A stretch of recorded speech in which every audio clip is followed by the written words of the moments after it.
Welcome you all in Commerce Caliber. Dear friends, इस वीडियो में we will discuss about PLI scheme of government of India.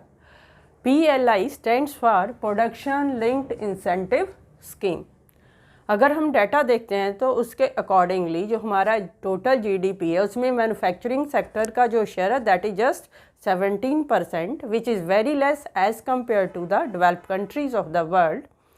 So government ने जो सोचा कि अगर हमें अपनी प्रोडक्शन को इंक्रीज़ करना है तो लोगों को कुछ ना कुछ इंसेंटिव्स देने पड़ेंगे। उसके तहत जून 2020 में इस स्कीम को शुरू किया गया, जिसके जो बेसिक ऑब्जेक्टिव है that is to make India as manufacturing hub, क्योंकि जब हमारी प्रोडक्शन ज़्यादा होगी we will not be dependent on the other countries but we will be in a position even to export other countries. Second objective है इसका economies of scale. जब production large scale पे होती है तो प्रोडक्शन ऑफ कॉस्ट जो है वो कम हो जाती है, इसलिए उस कॉस्ट का जो बेनिफिट है वो हमारी प्रोडक्ट को मिलता है और हम ग्लोबली अपनी जो प्रोडक्ट्स है उसको compete कर सकते हैं बाकी कंट्रीज़ की प्रोडक्शन के साथ।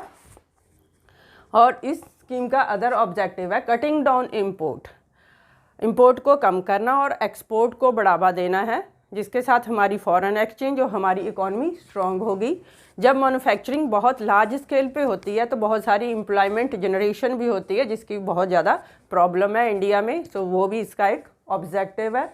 और इसके तहत बहुत सारी जो कंपनीज है उनको अपनी मैन्युफैक्चरिंग कैपेसिटी को इन्हांस करने के लिए, इंक्रीज़ करने के लिए गवर्नमेंट अलग अलग तरह के इंसेंटिव्स देती है ताकि हम उनकी जो प्रोडक्शन कैपेसिटी है उसको मैक्सिमम लेवल तक यूटिलाइज़ किया जा सके।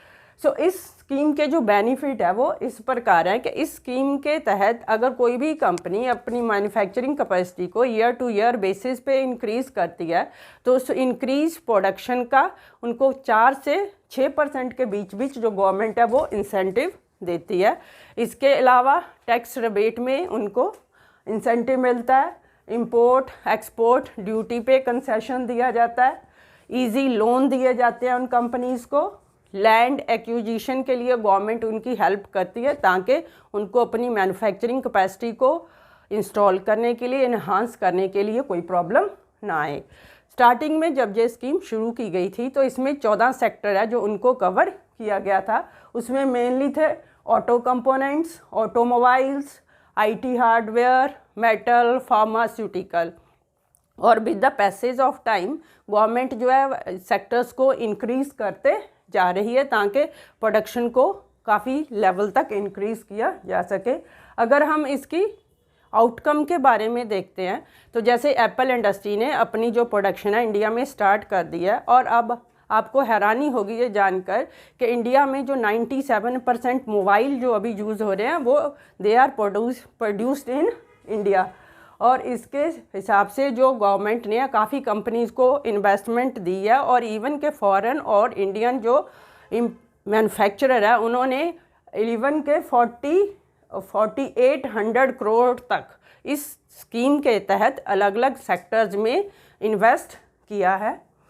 और इसके साथ इवन 41,000 से ज़्यादा जो जॉब्स है वो क्रिएट की गई हैं। PLI स्कीम के तहत जो हमारा MSC सेक्टर है जिसको हम स्मॉल एंड माइक्रो एंटरप्राइजेस कहते हैं, उसमें भी बहुत सारी फैक्ट्री है जैसे फार्मास्यूटिकल कंपनीज है, उनको काफ़ी बेनिफिट हुआ और उन्होंने बहुत सारी स्कीम्स का जो बेनिफिट लिया है। सो इस स्कीम का जो बेसिक पर्पज़ है that is to make India, जैसे कि गवर्नमेंट का आत्मनिर्भर भारत बनाने का लक्ष्य है। So it is a very positive step towards that end. Thank you for watching.